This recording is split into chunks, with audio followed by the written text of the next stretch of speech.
Hi, everyone, for who are visiting this channel for the very first time. I'm Mr. Krishnan, fine art photographer and distance skater.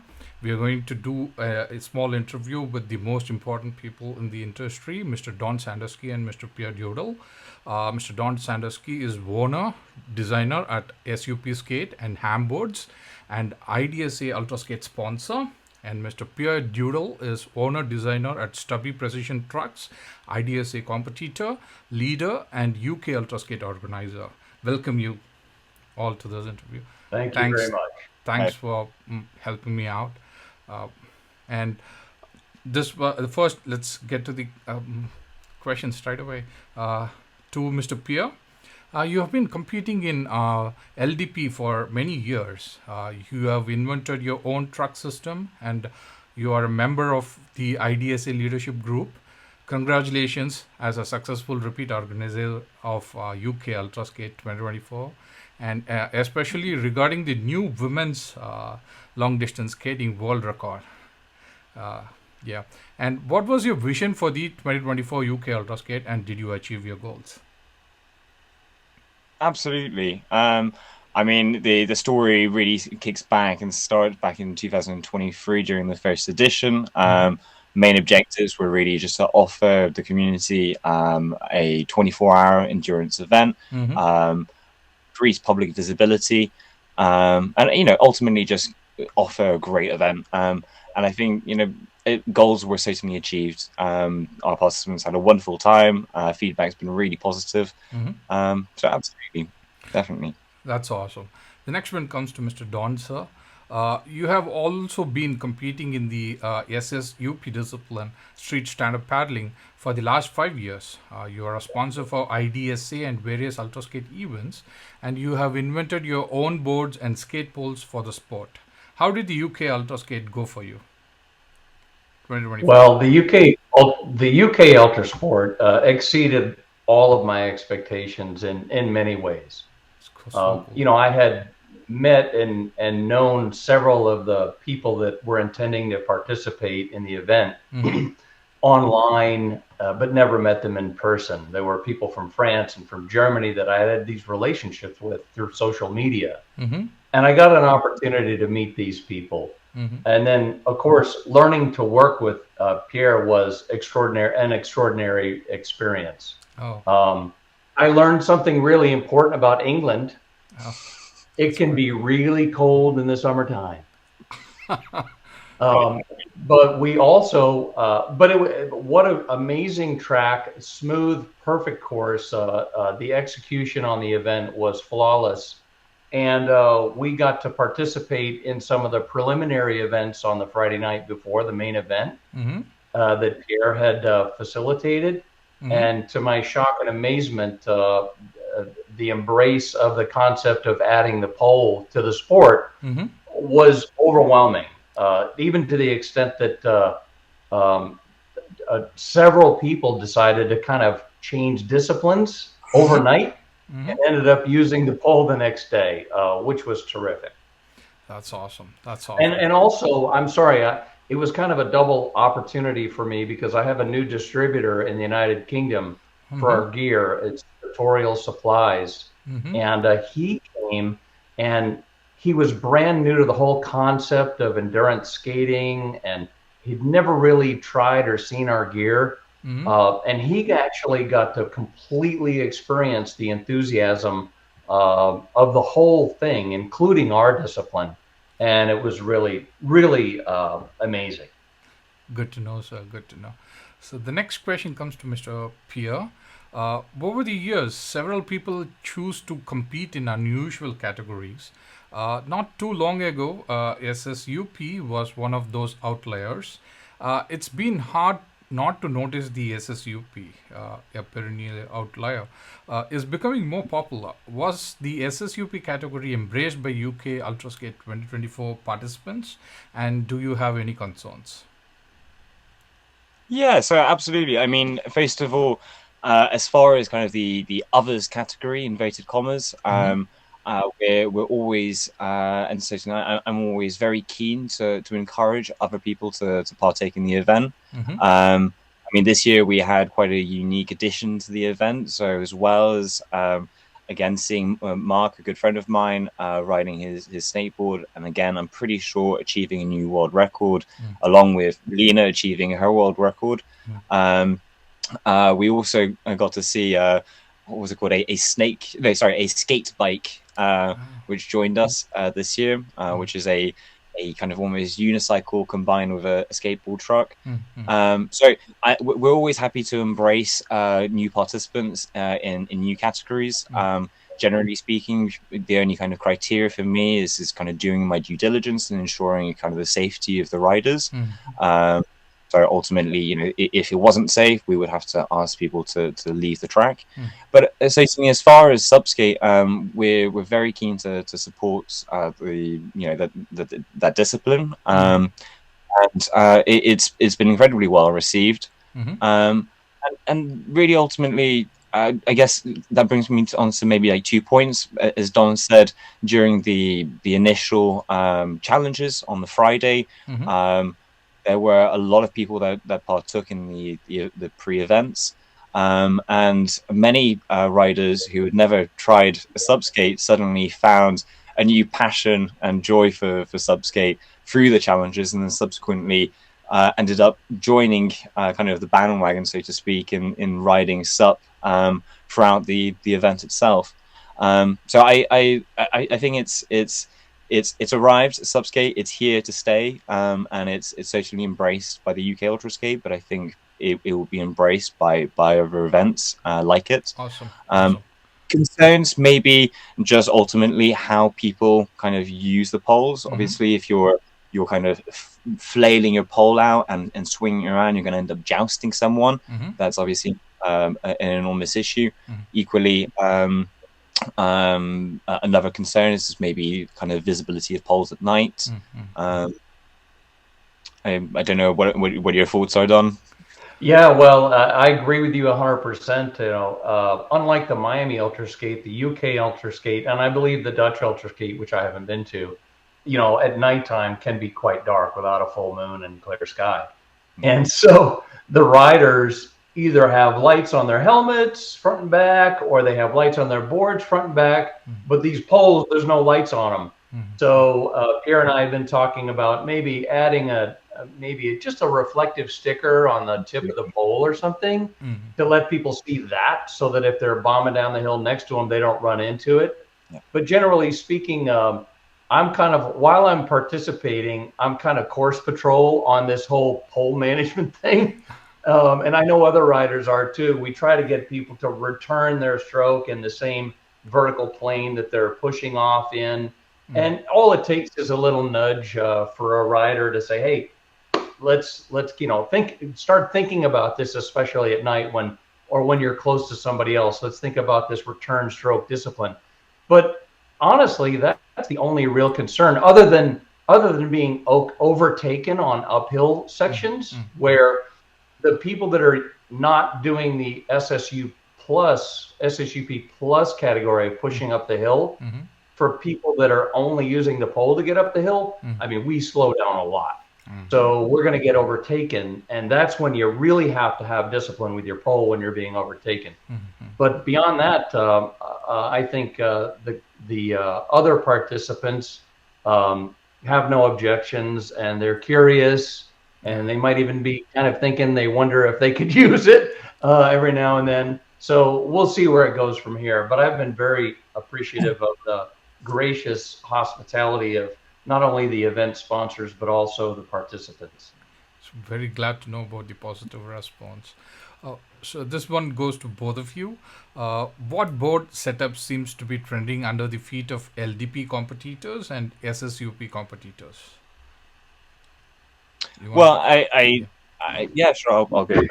I mean, I think generally speaking, as a rule of thumb, is that there is no kind of one setup that fits all. You'll find all sorts of boards being used in 24-hour events. I guess if you took a kind of a general average, you'd probably find more people riding LDP are riding bracket setups. For SUP, I would probably say it's kind of more specifically kind of like a top mount deck, or something like what Don's offering with SUPSkate. And that's kind of, I think, the split.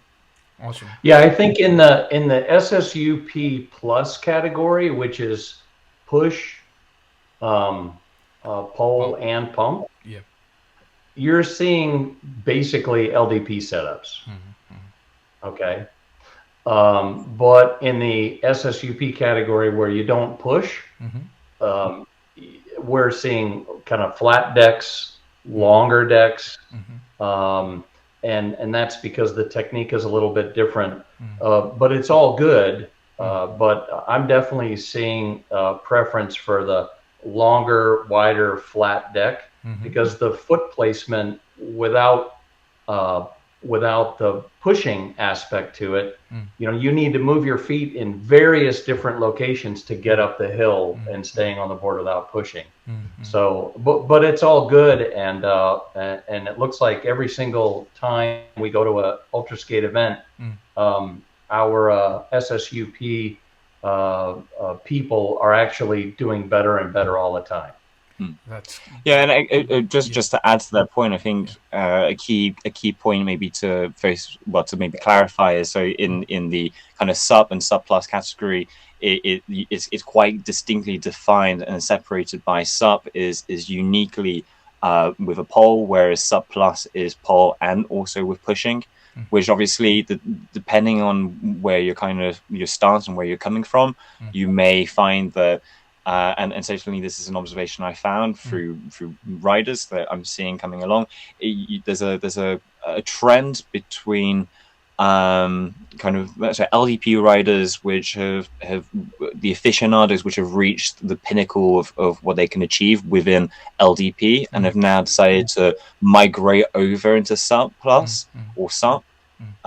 Hence why you're seeing boards which are kind of more geared up for LDP but being used with a pole, because those people are transitioning across from another discipline. And then you've got the counter side where you've got the kind of SUP purists which may actually be coming in from, say, the water or the sea, and then now migrating onto land, onto to kind of surf emulator boards or top mounts, which is far more kind of a surfy lean to lean experience.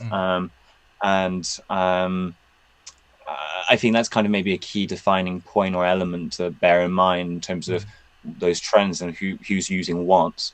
I've noticed for a lot of the purists, you actually generally don't see them with bracket setups, because actually ultimately the height doesn't really benefit them, and if anything, the height actually allows them to have that better carve and that better lean, and it's great also for the pumping. footstops. Sorry to interrupt.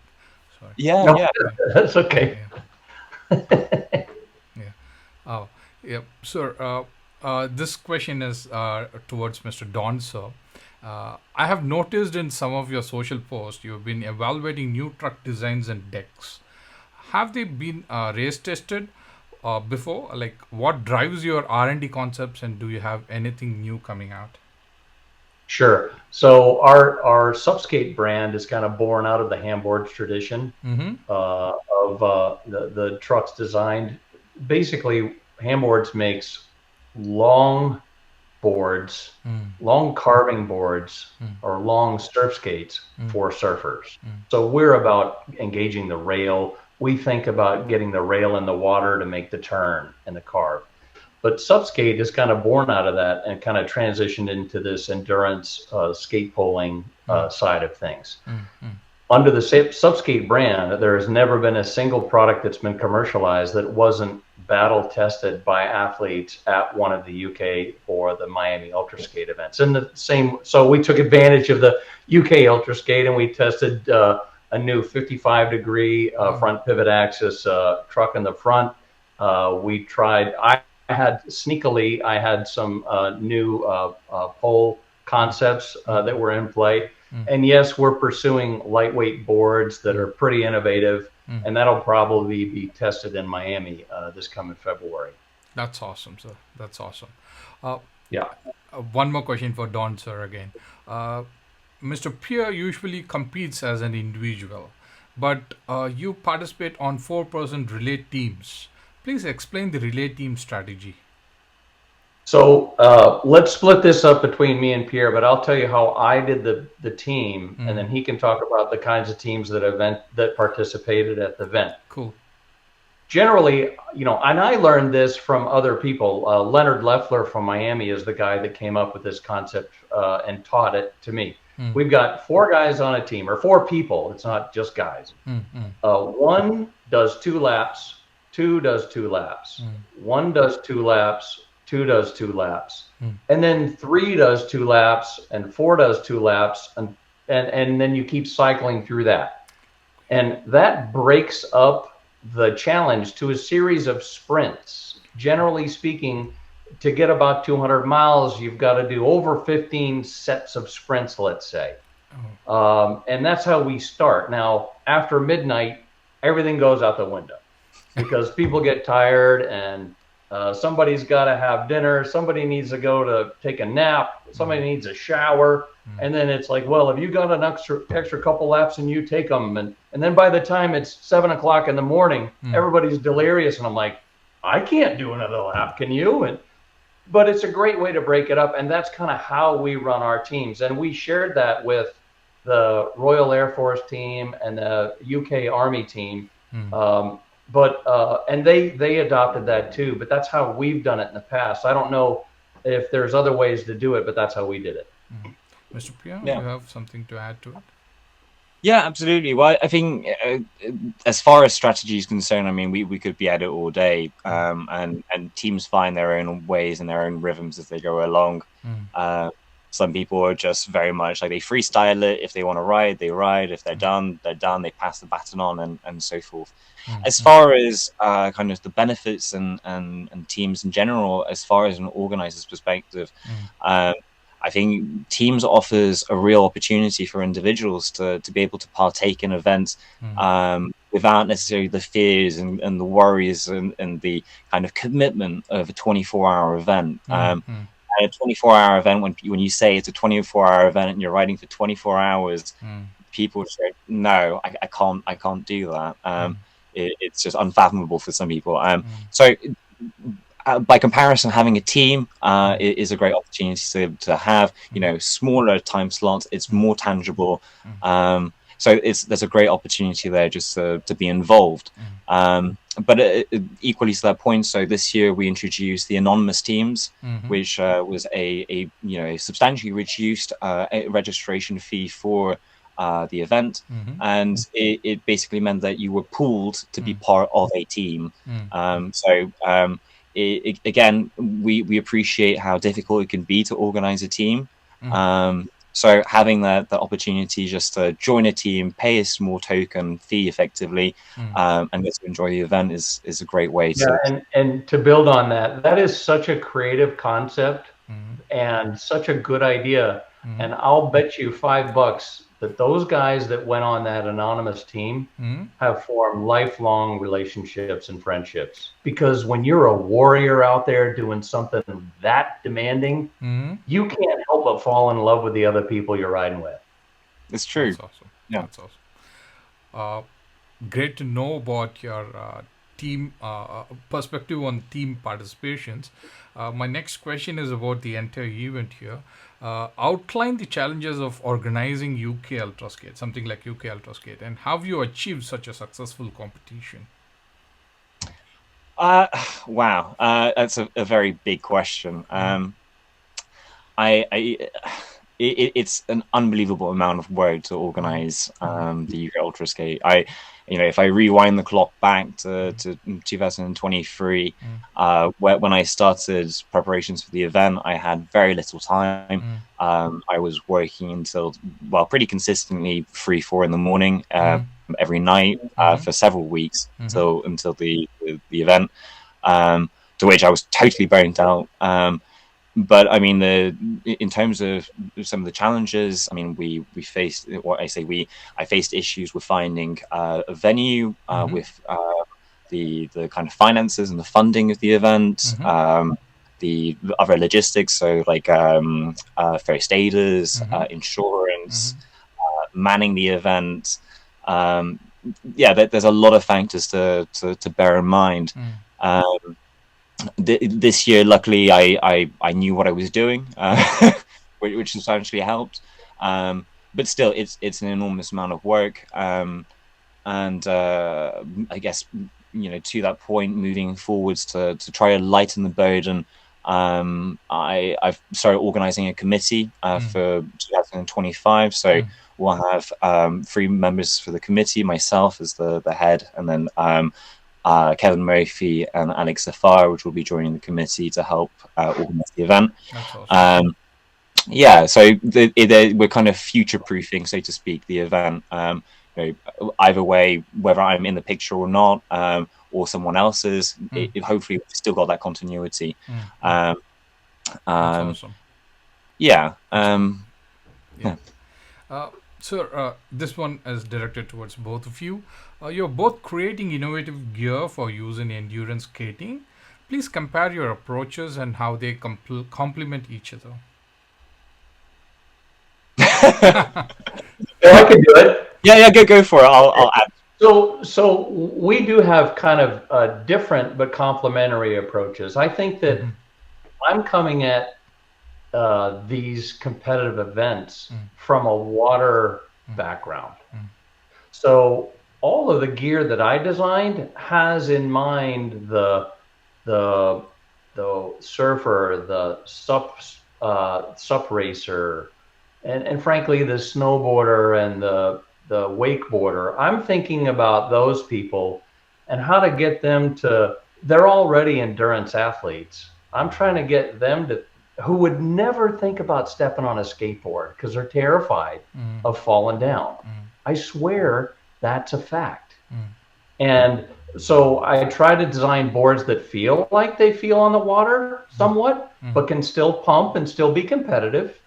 And we add this pole to it, which gives them a sense of security. You take away the need to balance on one foot and push off and do all this switching and all these really amazing techniques that the skaters come at the sport with.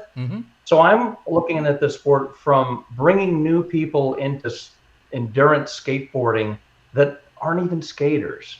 And so all of my gear is kind of designed with them in mind. Cool. Yeah. Cool. Yeah, and I guess by comparison, my Stubby really started off with the Mark 1, and the design kind of concept was almost very much to have a Swiss Army knife of a truck, so to speak, kind of fit for the aficionado, ready to offer a variety of different riding experiences from one truck.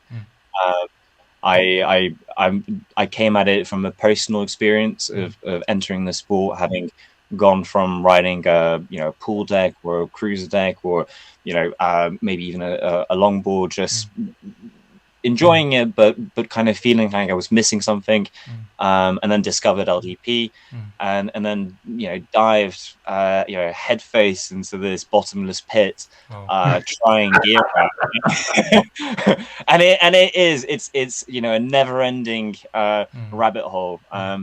So I spent a lot of money and a lot of time trying different gear out, and it dawned on me that there was no need for me to buy so much gear. Maybe there was an opportunity to design something that allowed for those different experiences to offer the same ride experiences as many different products, but instead of the price tag of 20 trucks, you've got the purchase of a truck which can do all of it. So you can change the rake position, axle length, on the Mark 1 with the claw. You've also got a 135-degree adjustment on an integrated truck. So yeah, it's a kind of one truck that does many things. That's awesome. That's awesome. Great to hear your stories. That's inspiring as well. Sir, how can we grow our audience, in this sport, like long distance skating and SUP plus? Do you want to answer this one, Don? Or you go ahead. I mean, I think a key element to this is kind of maybe the position and the view of the sport by kind of the public and the wider audience. And effectively, what's lacking is potentially the officialization of the sport and the acknowledgement of the sport as a sport beyond just a fad or a cultural trend or a pastime. Skateboarding has obviously come back into the limelight in recent years with street and park skateboarding entering the Olympics. And a big part of the sport's recognition by the public as it being a sport more than just a kind of a novelty, so to speak, is, you know, entering into the Olympics. And that didn't happen, you know, overnight by magic. It already debuted in the Olympics before and failed. And the only reason that it succeeded is because of the officialization of the sport, by having a body that regulated the sport and, you know, controlled you know, records and maintained records, and offered rules for you know, correct practices, so to speak, within the events. So the IDSA plays an incredibly important role as far as the promotion of the sport and that officialization, because I think for many, we would all agree within LDP that that's kind of the main authority or body for kind of keeping track of this. But it on a larger, broader perspective, I think what will ultimately be required is some kind of collaboration with, say, World Skate, Skateboard GB, and a few other large associations, which will enable the sport to progress and evolve, and, you know, become a real, proper, recognized sport, so to speak. That's a noble thought. Yeah. And I think it's just last little note, I think maybe you know, in terms of what we can all do to progress the sport and help promote the sport is by, you know, for one, just sharing your experiences with others, introducing more people to the sport, encouraging them to go, and more events. We need more events. That's awesome. So that was such a good answer. I can only add a little bit to such a thorough answer. Sorry. And that is that I find that the virtual event series is amazing.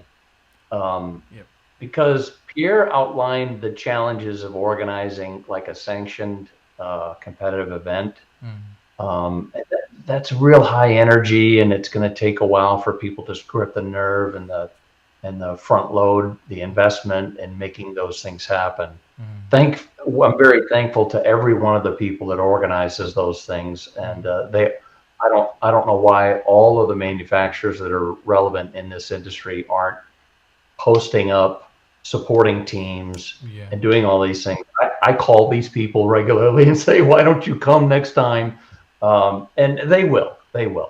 But I think that the virtual competition series that the IDSA is spearheading and has been promoting is really critical, essential.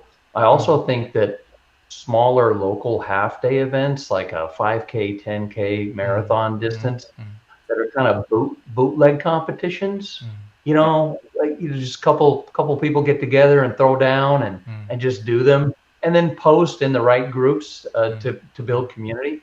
Ultimately, the whole thing is all about community, and he made the point earlier about sharing, you know, dragging people out. My favorite thing is to get somebody off the couch who has that old Sector 9 in their garage that they've been parking their car next to for 10 years and has no intention of ever getting back on it. I want to stick one of these poles in their hands and say, loosen up the trucks on that thing and take it out for a spin. And then see if you can get to 2 miles. See if you can get to 10 miles. See if you can ride for an hour without stepping off the board. You know, just see if you can get this done, and then get involved in these groups. So it's 100% about community. And the truth is, it's happening. We're not driving this. We aren't driving this stuff. It's just happening. But if you can get the people that are already doing it to kind of come together in some kind of social platform, you build friendships that last, and you have friends it's so fun to ride in a pack.